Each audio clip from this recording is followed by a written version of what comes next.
Slow is smooth and smooth is fast. I originally heard this as a military phrase, and the idea in the Navy that going slowly gives you a better edge and that you're more competitive. And I started doing a little more research, and Napoleon was quoted as telling his valet something along these lines, "Dress me slowly, I'm in a hurry." This quote, "Slow is smooth and smooth is fast," starts us off on today's podcast all about pace, timing, and moving at a speed that is sustainable.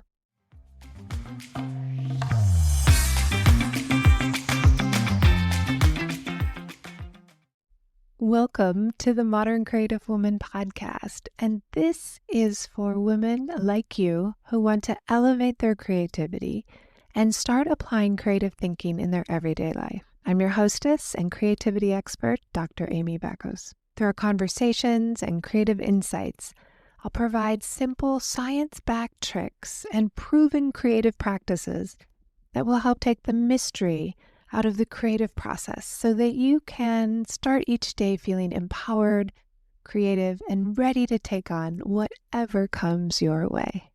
Let's get started. When we're learning something new, it often feels okay to go slow because we're learning. And as kids, no problem, we're learning all the time. But as adults, we often feel frustrated at the pace of learning. I've taught hundreds of women to knit. It was always my side job. And some women were patient with themselves and allowed themselves to make mistakes and be frustrated.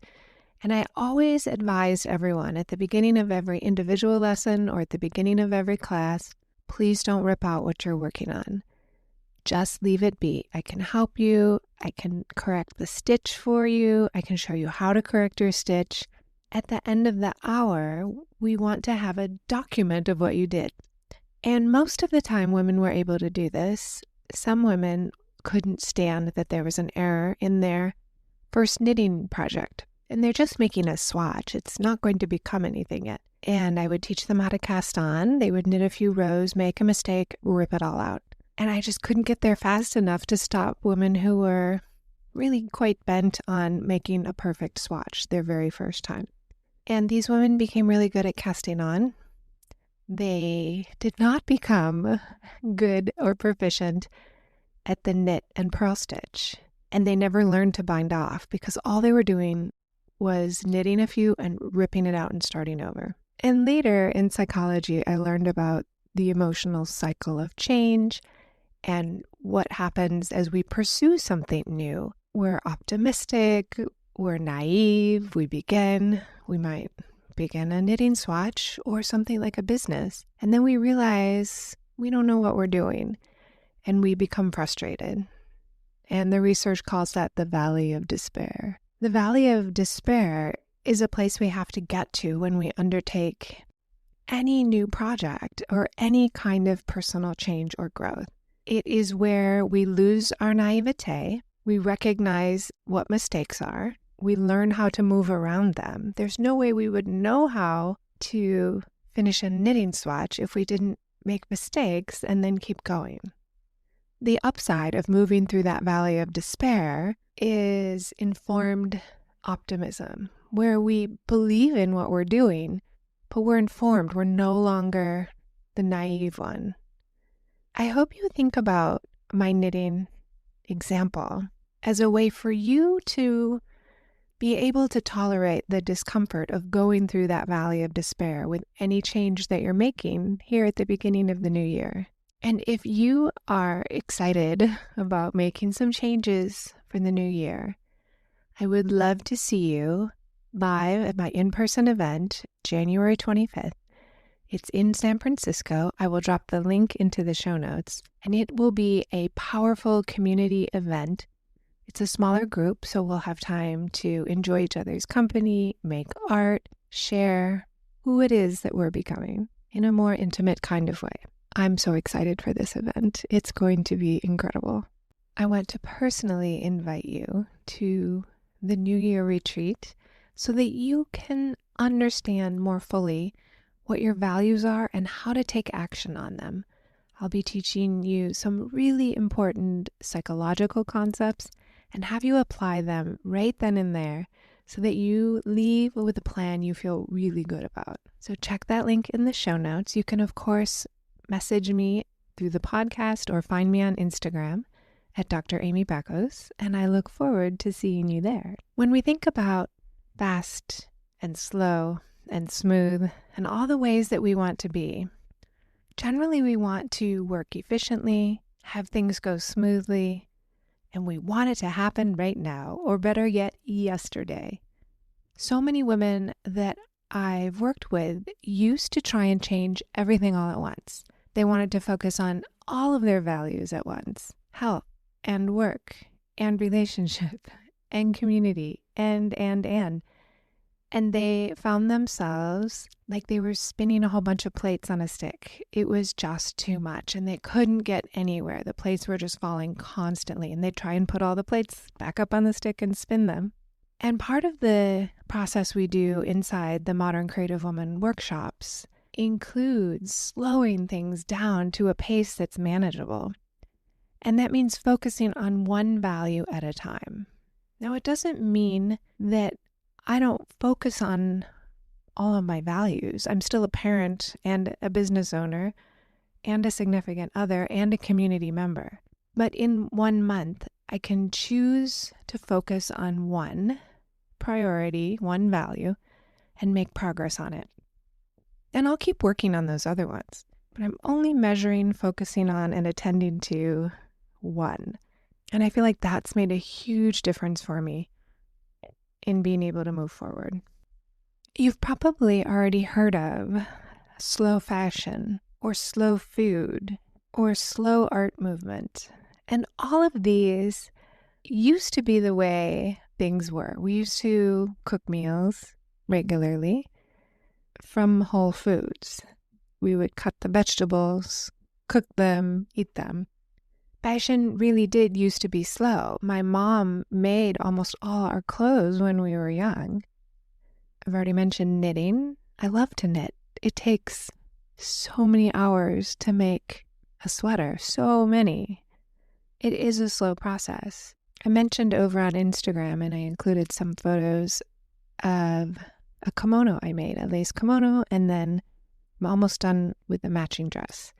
And the kimono I got done over my holiday break. It took about 3 days.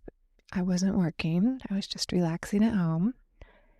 And it didn't take 3 whole days. It just took a couple hours over those 3 days. But before that, starting maybe a month ago, I sketched out what I wanted. I measured examples of my own clothes so I could get an estimate on how I wanted to make the pattern.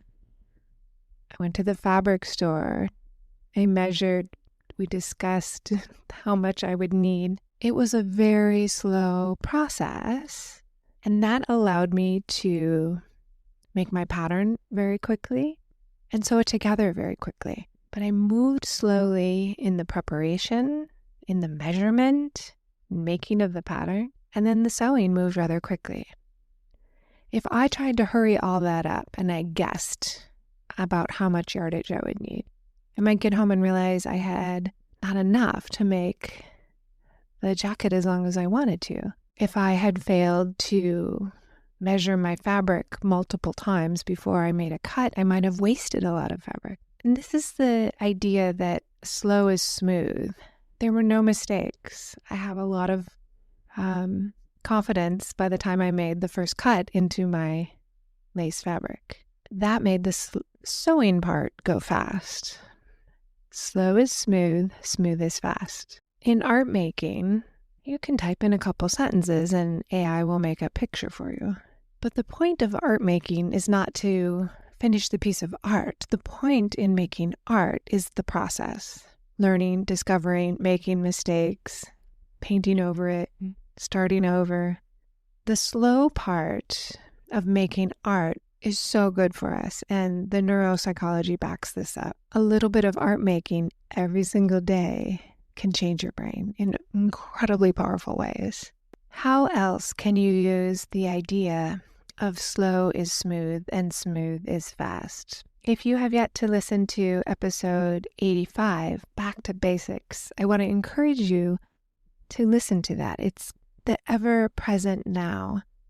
A powerful way of engaging your mind to go slow so that it is fast is by making full contact with the present moment.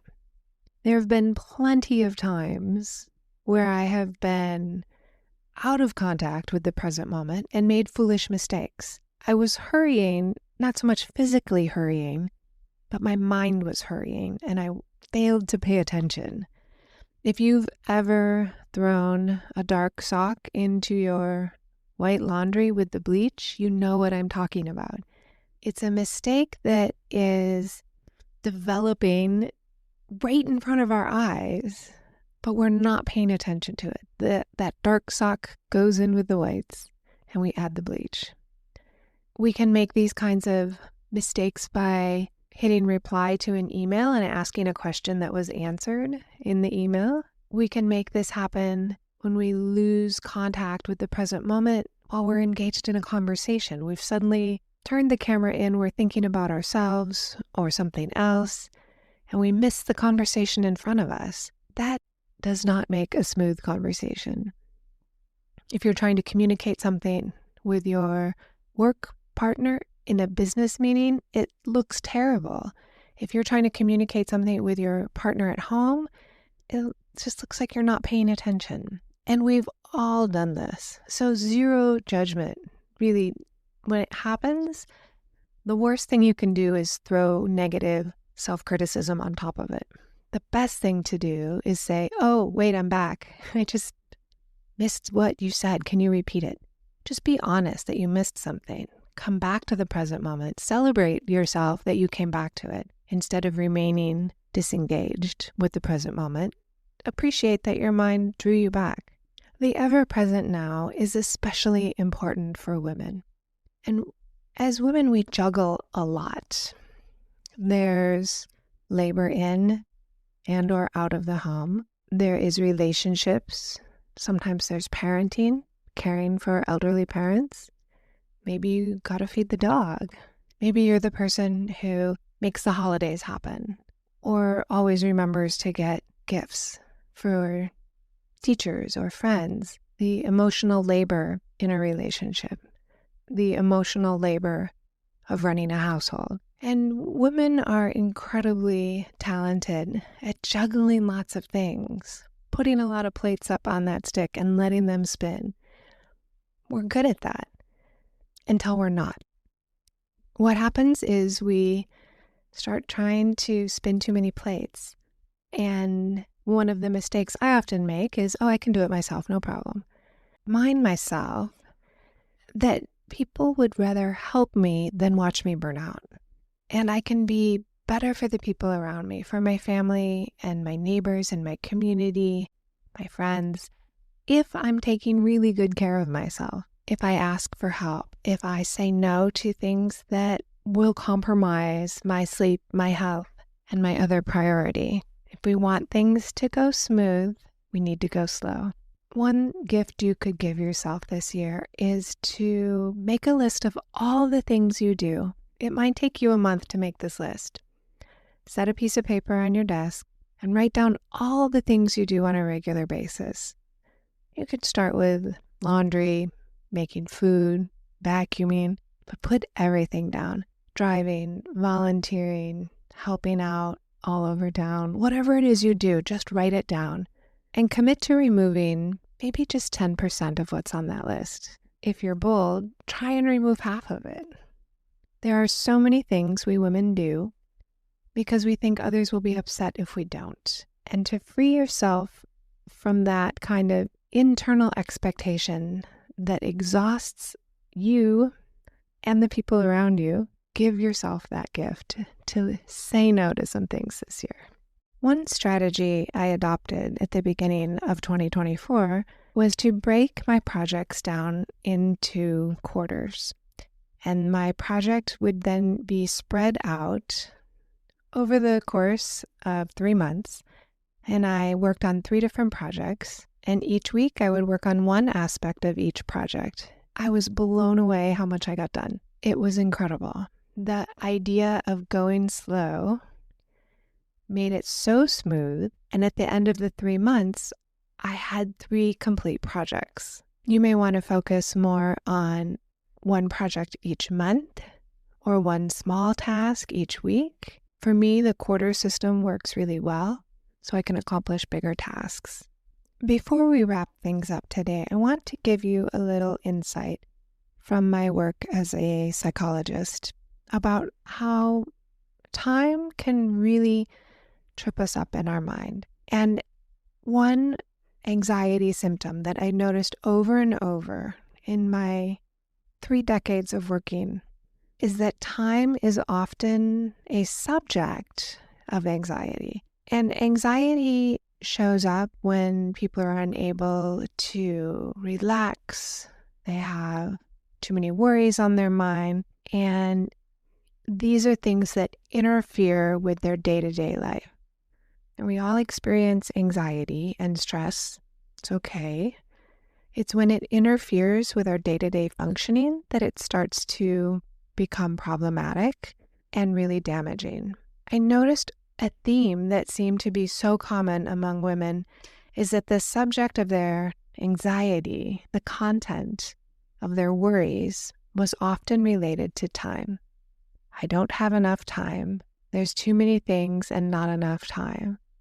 I can't get everything done. There's too much. And all of that may be true. We may have created a situation that we've agreed to take on too many things, or work has become unmanageable. Too many people have left work and we're getting added responsibilities. There are times when it is too much and there's not enough time to complete tasks. Either it has been put upon us or we've created that situation. However, when it's the subject of anxiety, that thought interferes with the ability to do anything. I don't have enough time turns into time-wasting rumination. And so if that's your experience, that your relationship to time causes you a lot of distress and interferes with how you want to live your life and interferes with your relationships and your dreams, then I definitely want to encourage you to get support. Time can be used really constructively. The first thing for any of us is to stop saying, I don't have enough time.